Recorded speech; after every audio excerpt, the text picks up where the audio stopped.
에베소서 5장 18절에 보면 술 취하지 말라 이는 방탕한 것이니 오직 뭐라고 했을까요? 성령 충만함을 받으라. 하나님께서 바울을 통하여 명령하고 있습니다. 또 마태복음에 보면 우리가 구하라 찾으라 두드리라 아마 많이 들어보셨을 거예요. 또 좋아하는 그런 내용이죠.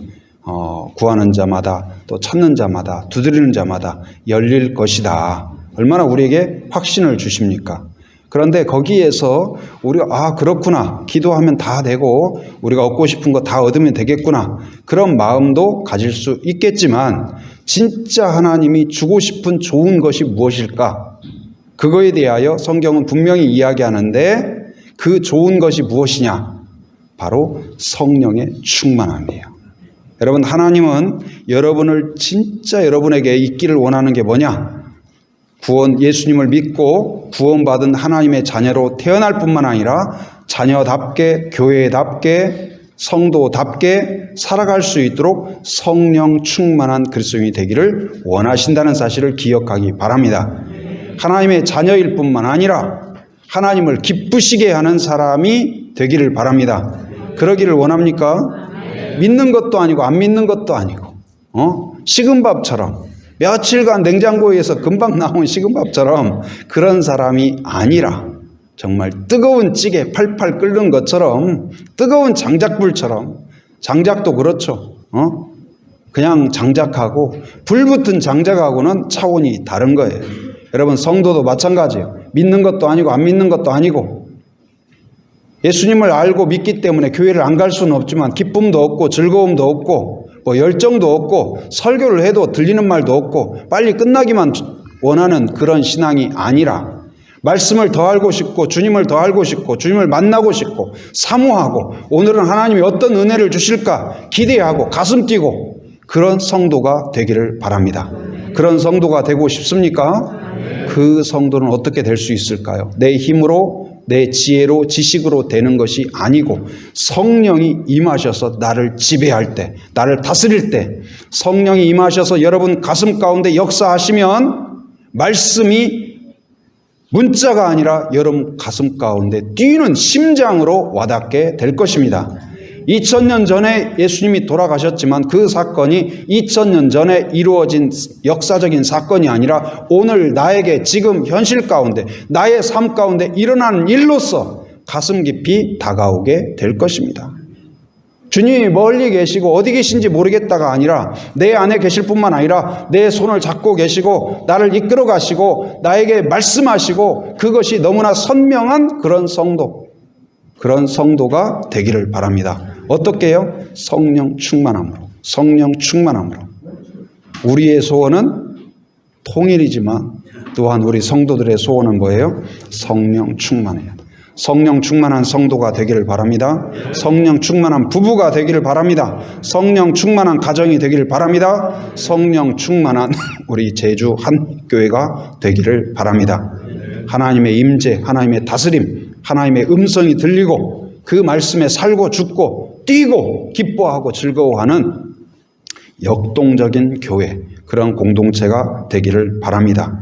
오늘 말씀도 바로 이 성령 충만의 말씀이에요. 오늘은 이제 성령 강림주일이라고 하죠.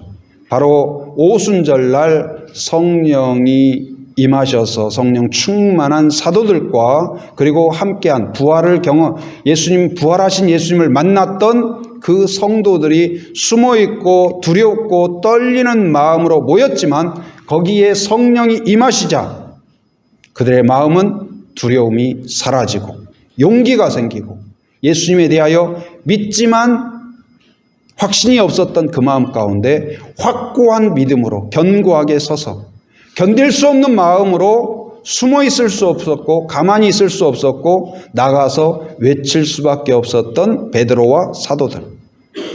여러분, 내가 예수 믿는 것을 다른 사람들이 몰랐으면 좋겠다.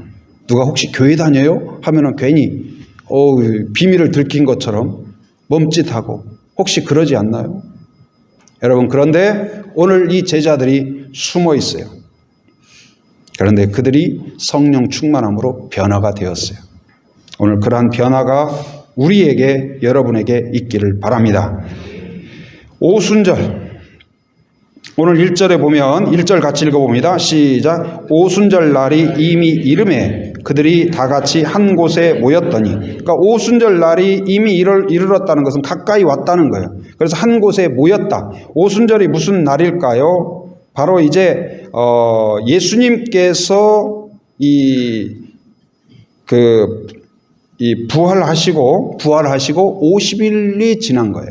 50일이. 그리고 승천하신 뒤에는 한 열흘 정도가 지난 거예요. 그래서 그날을 가리켜서 오순이라는 것은, 순이라는 것은 열흘을 가리키잖아요. 그래서 오순이라는 것은 바로 50일을 가리켜요. 그리고 다른 말로는 이제 7주를 지났다 그래서 또 무슨 날이라고 하냐? 77절이라고 그래요. 그래서 다 같은 말이에요. 그리고 이 날이 또 오묘하게 날짜가 맞는데 바로 출애굽한 날부터 50일 지난 날에 어떤 일이 있었냐? 바로 모세가 율법을 받아요. 율법을. 하나님의 백성으로서, 하나님의 백성으로 살도록 하기 위한 하나님의 법을 받은 날이 바로 이 날과 같은 날이에요. 그리고 지금 예수님이 부활하신 이후에 50일이 지난 이때에, 그래서 전통적으로 물론 유대인들이 당시에 예수님의 부활 때문에 모인 것은 아니지만 바로 전통적으로 오순절을 지켜왔어요. 그래서 유대인들의 3대 절기가 있는데 바로 이제 무교절, 바로 6월절을 포함한 무교절, 그리고 방금 말씀드린 오순절, 또 77절, 그리고 또 초막절, 장막절이라고 하는 초막절. 그래서 이 세 절기가 되면은 다 어디로 모이냐? 예루살렘으로 모여서, 성전에 모여서, 또 특히 오순절 같은 경우는 헷 곡식을 가지고 하나님께 제사를 하는 것이 일반적이고 매우 그것은 당연하고 그들이 꼭 해야 될 일로 여기고 있는 그러한 절기입니다. 그런데 그렇게 본다면 지금 제자들도, 사도들도, 그리고 성도들도 어디로 가야 되냐면 성전으로 가야 맞을 것 같아요. 사람들이 붐비는 그곳으로 가야 될 것 같아요. 그런데 이들이 어디에 숨어 있냐? 오늘 본문에는 나오지 않지만 마가의 다락방이라고 보통 여겨지는 그곳에 모였어요. 다락방. 여러분, 다락방에서 먹고 자고 손님 맞이하고 그러나요?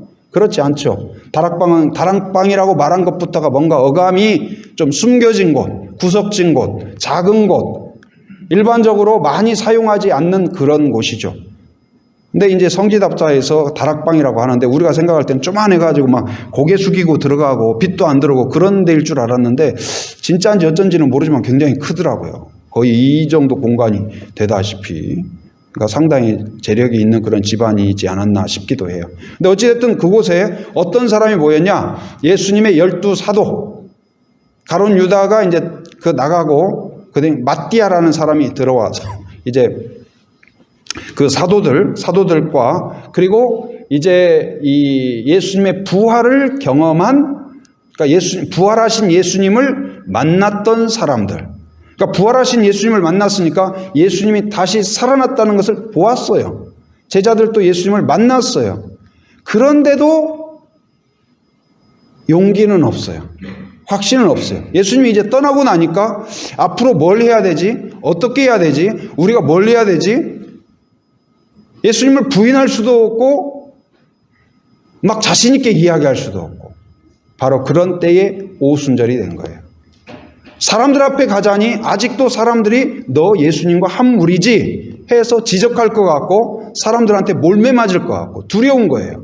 그래서 이들이 따로 아마 모였던 것 같습니다. 어디에? 숨어서 조용히 이 마가의 다락방에. 그래서 한 모인 숫자가 거의 한 120명 정도가 되었다. 그렇게 추정하고 있는데 이들이 모여서 무엇을 했을까요? 바로 하나님을 바라보며 하나님이여 하나님이여 다시 예수님이 오신 것을 믿습니다. 그런데 예수님이 이제 떠나간 뒤에 우리가 무엇을 해야 될까요? 어떻게 해야 될까요? 우리에게 용기를 주십시오. 믿음을 주시옵소서. 아마 누군가가 찬양을 시작하고 기도를 시작하고 서로 격려하고 그러는 가운데 모인 그들 가운데 하나님의 놀라운 임재가 일어나요. 여러분 마태복음 18장 20절에 두세 사람이 내 이름으로 모인 곳에는 나도 그들 중에 있느니라. 할렐루야. 두세 사람이 내 이름으로 모인 곳에 누가 하신 말씀일까요? 예수님이 하신 말씀이에요. 주님의 이름으로 모인 곳에 나도 함께 하겠다. 이 자리에 예수님이 함께 하신 것을 믿으시기 바랍니다. 우리 예배에 함께 하시고 기뻐하시고 즐거워하시고 여러분에게 복을 주실 줄 믿습니다. 여러분, 저는 두세 사람이라는 말이 너무 감사하고 기분 좋아요.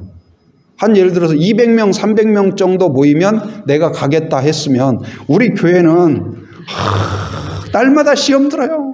매주. 우리 성도 여러분, 우리도 빨리 200명으로 부흥돼서 주님을 모시도록 합시다. 여러분, 유명한 부흥 강사님도 뭐 여러 스케줄 중에 몇 명 정도 모이시나요? 그럼 우리가 힘써서 모여도 아직 100명이 안 되는데요. 그러면 조금 더 부흥하시면 부르시지요. 그럴지도 모르고 유명한 연예인들도 예를 들어서 뭐 요즘 제일 뜨는 연예인이 누구예요? 오직 기도와 말씀 외에는 관심이 없죠. 뭐 이렇게 뭐 임영웅인가? 예.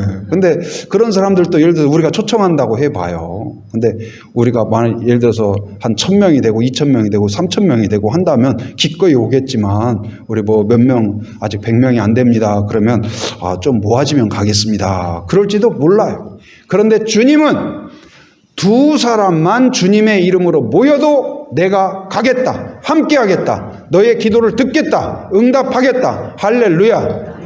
부부가 주님의 이름으로 손을 잡기 바랍니다. 부모와 자식이 주님의 이름으로 손을 잡기 바랍니다. 순해서 서로 대화 나누다가 우리가 나누다 보면은 성령의 감동이 있어요. 뭔가 도와주고 싶어요. 하나님 긍휼히 여기는 마음이 있어요. 얼마나 힘들었을까? 얼마나 상처받았을까? 안타까워하지는 말고, 그러지 말고 잠깐 집사님 같이 기도해도 될까요? 여러분 용기 있게 한마디 하시기 바랍니다. 한번 따라서 합니다. 집사님 함께 기도해도 될까요? 아이하고 이야기하다 보니까 갑자기 마음속에 기도해주고 싶은 마음이 들어요. 얘야 잠깐 기도할까? 부부 안에서도 여보 잠깐 기도할까요? 여러분 웬만한 성도님들은요 안에 성령님이 계시기 때문에 조금 그래도 기도할까요 하는데 에이 기도는 무슨 기도, 우리가 언제 기도했다고 평소대로 해요. 그럴지도 모르지만 그래도 여보 기도합시다. 권위 있게 기도 요청을 하시기 바랍니다. 그러면 성령의 역사가 시작될 줄 믿습니다. 주님의 이름으로 손을 잡을 때 남녀가 손을 잡으면 전기가 통할지 모르지만 주님의 이름으로 손을 잡으면 하나님의 기적이 일어날 것입니다. 주님의 이름으로 모이는 것을 기뻐해요. 초대교회의 특징 중에 하나가 사도행전 2장 46절에 보면 날마다 마음을 같이하여 성전에 모이기를 힘쓰고, 여러분 모이기를 힘쓰는 성도가 되기를 바랍니다.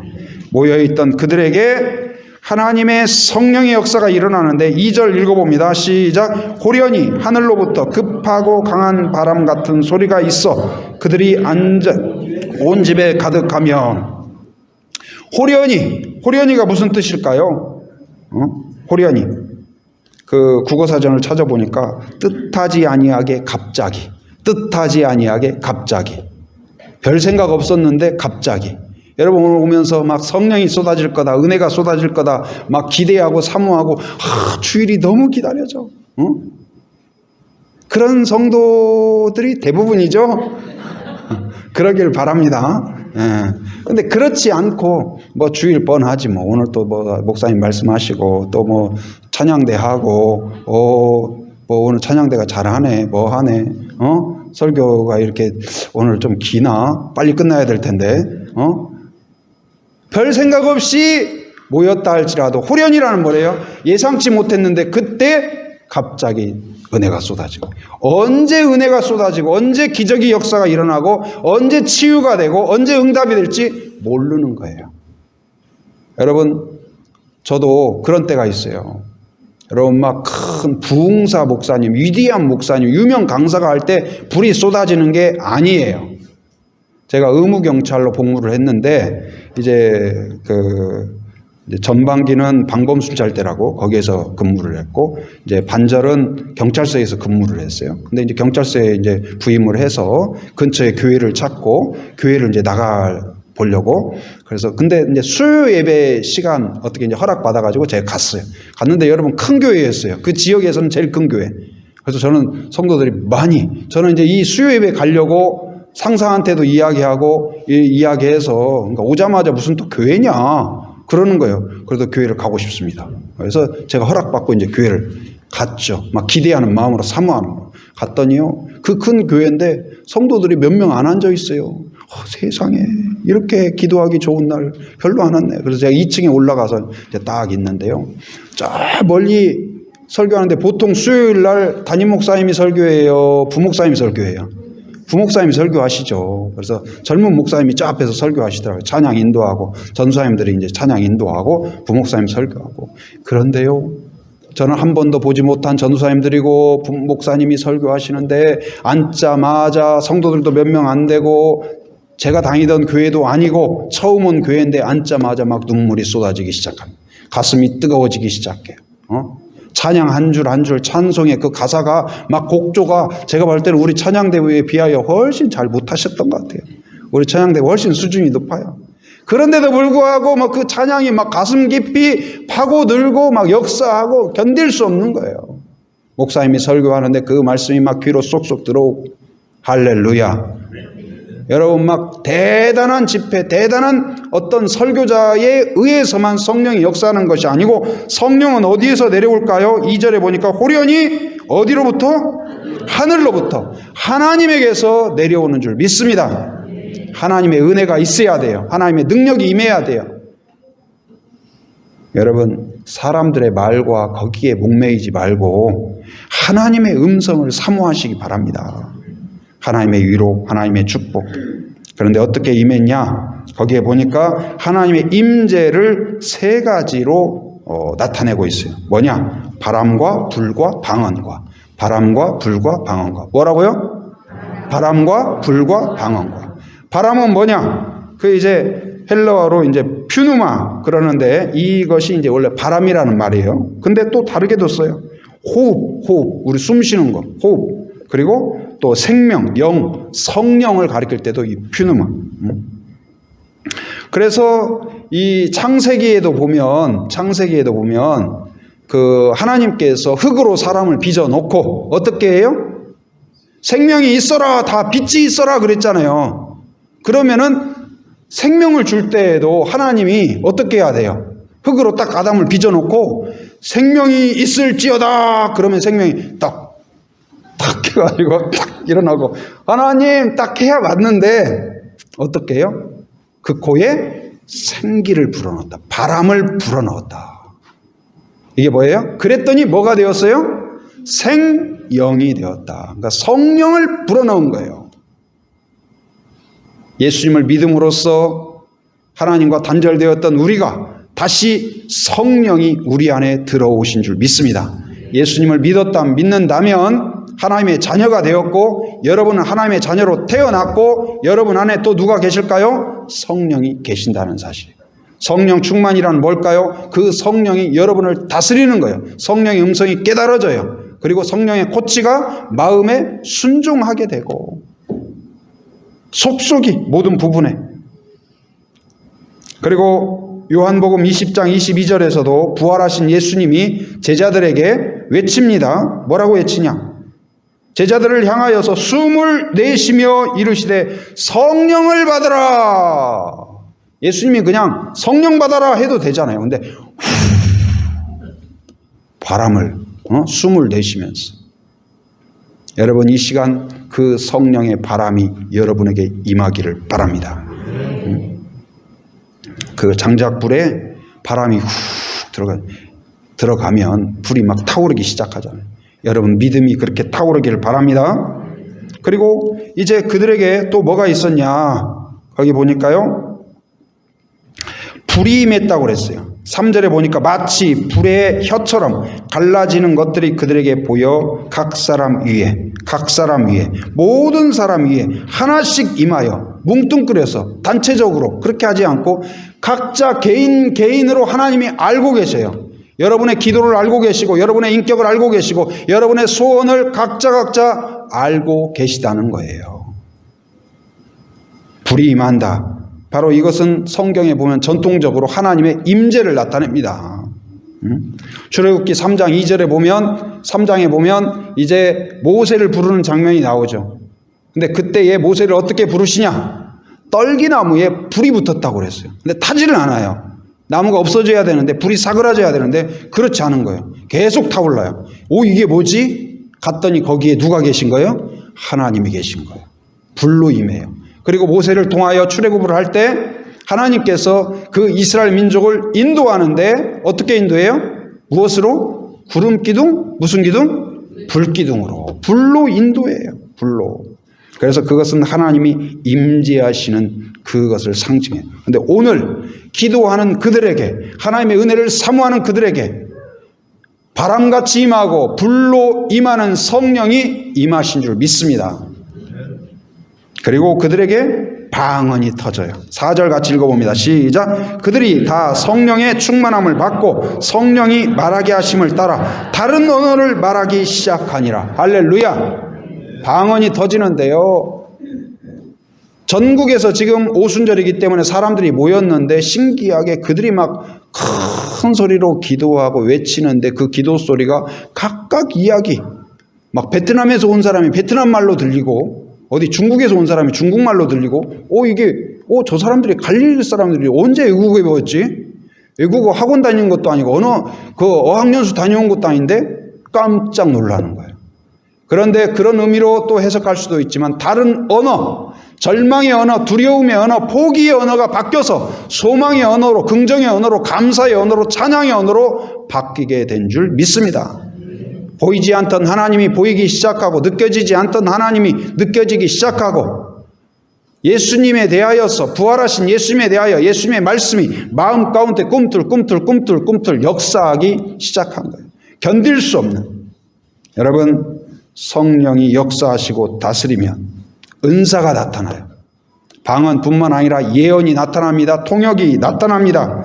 영분별의 역사가 나타납니다. 하나님의 역사인지 마귀의 역사인지 그것을 분별하게 돼요. 성령의 지혜가 임하게 됩니다. 말씀을 깨닫게 돼요. 그리고 그 말씀에서 용기를 얻고 하나님의 음성으로 힘을 얻고 담대함을 얻어요. 그리고 하나님을 더 사랑하고 싶어요. 하나님의 뜻대로 살고 싶어요. 하나님을 의지하고 싶어요. 하나님을 경배하고 싶어요. 여러분, 그런 성도가 되기를 바랍니다. 나를 위하여 살고 내가 목적이고 내가 주어고 그런 사람들이 주님을 위하여 살고 싶습니다. 주님 뜻대로 살고 싶습니다. 주님, 제가 어떻게 해야 될까요? 막 그걸로 막 간절해져요. 뜨거워져요. 여러분, 그런 헌신의 열정이 일어날 수 있기를 바랍니다. 억지로 하려고 하면요 3일도 못 가요. 그런데 성령이 역사하시면 기쁨으로, 감사로, 뜨거움으로 너무 기쁜 거예요. 잘 모르는 사람들은 왜 맨날 예수 믿는 사람 이해가 안 된대요. 주일날 되면 좀 늦잠도 자고 골프로도 좀 치고 가고 그래야지. 아침이나 저녁이나 교회에 뭐 꿀단지가 있나? 꿀단지가 있을까요? 있습니다. 은혜의 꿀단지가 있는 줄 믿습니다. 성령의 꿀을 맛보지 못한 사람은 말을 말해야 돼요. 은혜의 꿀을, 성령의 꿀을, 여러분 그 은혜의 깊이 그걸 경험이 있기를 바랍니다. 그래서 이 성령이 역사하시면 성도에게 유익함을 줘요. 성도답게 돼요. 예수님을 믿음으로써 하나님의 자녀로 태어나지만 그게 끝이 아니에요. 어린아이가 태어났을 때 100% 사람이지만 사람다운 것이 아무것도 없어요. 말도 못해요. 걷지도 못해요. 알아보지도 못해요. 꿈도 없어요. 밥도 못 먹어요. 다 도와줘야 돼요. 그런데 어때요? 그가 자라가면 혼자 밥도 먹고 세수도 하고 꿈도 있고 하고 싶은 일도 있고 엄마 심부름도 하고 나라를 위해서 하고 싶은 일도 있고 그렇듯이 여러분 성령이 역사하셔서 자라가기를 바랍니다. 그리고 하나님을 위하여 살기로 헌신하는 역사가 있기를 바랍니다.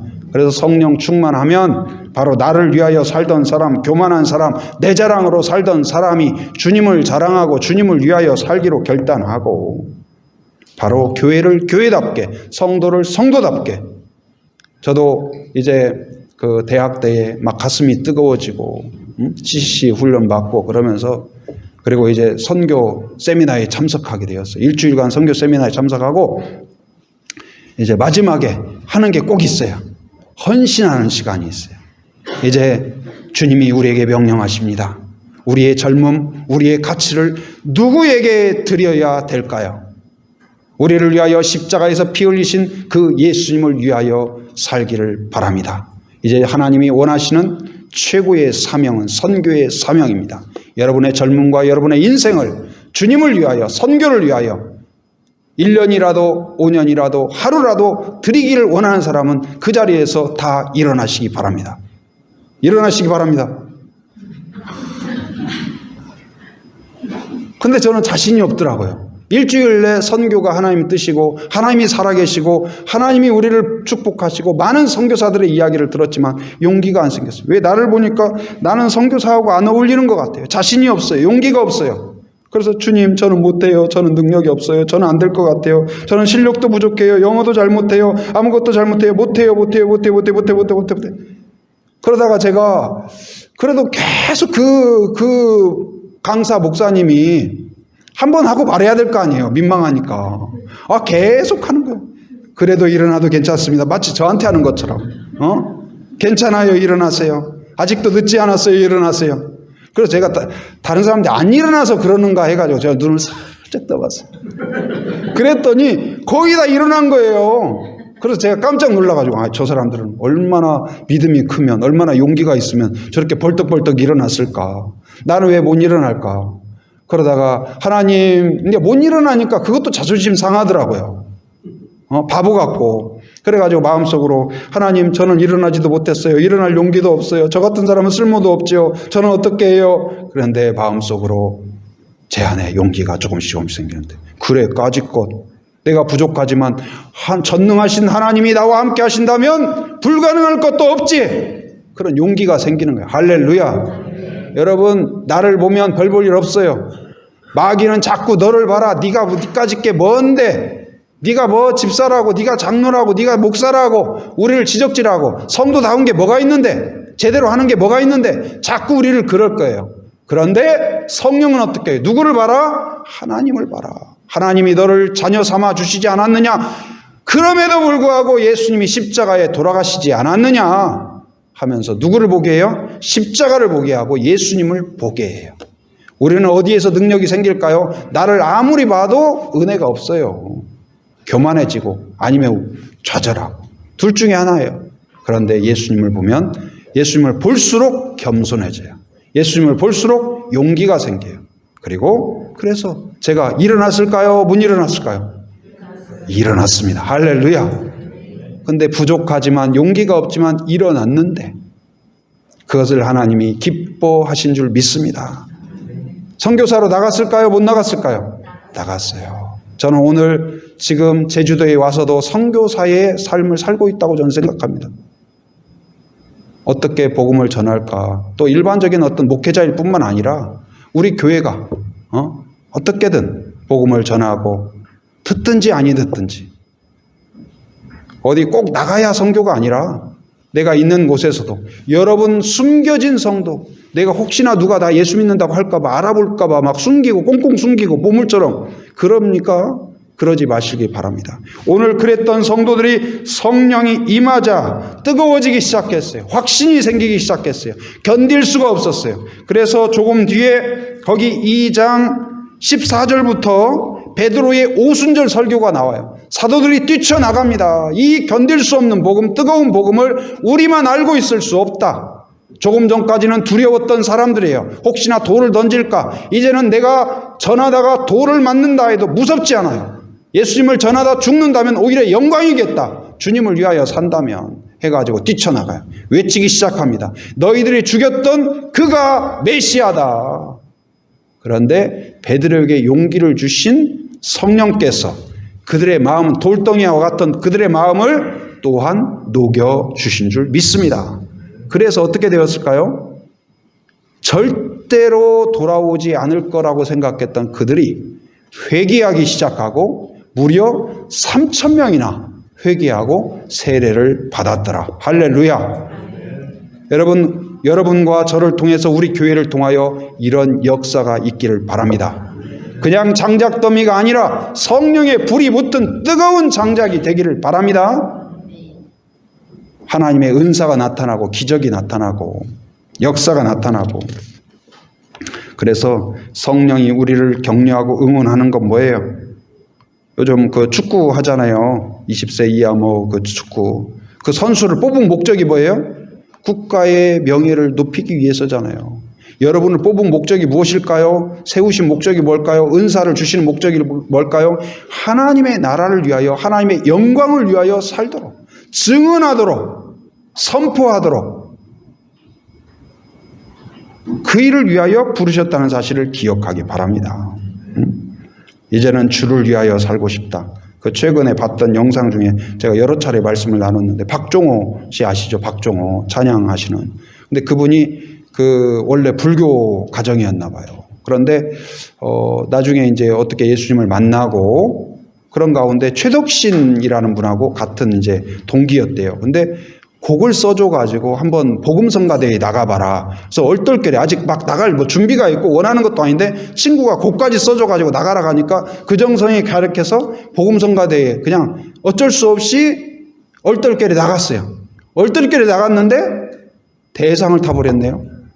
그래가지고 거기에 또 은혜 받고 그러다가 나중에 어떻게 했냐. 박종호 씨 안에 어차피 노래하는 것도 목소리도 다 하나님이 주셨는데 하나님을 찬양하는 노래만 하고 싶다. 그런 마음을 주시더래요. 주변에서는 다 어리석다고 그랬어요. 야, 돈 되는 일을 해라. 그랬는데 그가 그 헌신하는 마음으로 그렇게 했고 그렇게 지금까지. 여러분, 성령이 임하면 하나님이 기뻐하는 일을 하고 싶어 합니다. 그리고 그것이 기뻐요. 매를 맞아도 욕을 먹어도 하나님이 기뻐하신다는 생각에 뜨거운 가슴으로, 뜨거운 기쁨으로 여러분 그런 성도가 되기를 바랍니다. 믿는 것도 아니고 안 믿는 것도 아니고 이것도 아니고 저것도 아니고 그것이 아니라 성령의 불이 역사하셔서 뜨겁게 열정으로 헌신으로 기쁨으로 감격스러운 그러한 성도, 그러한 공동체가 되기를 바랍니다. 주님의 이름으로 모이기를 바랍니다. 그리고 성령의 은혜와 역사와 은사가 여러분 가정과 그 손잡은 곳마다 역사가 일어나기를 주님의 이름으로 축원합니다.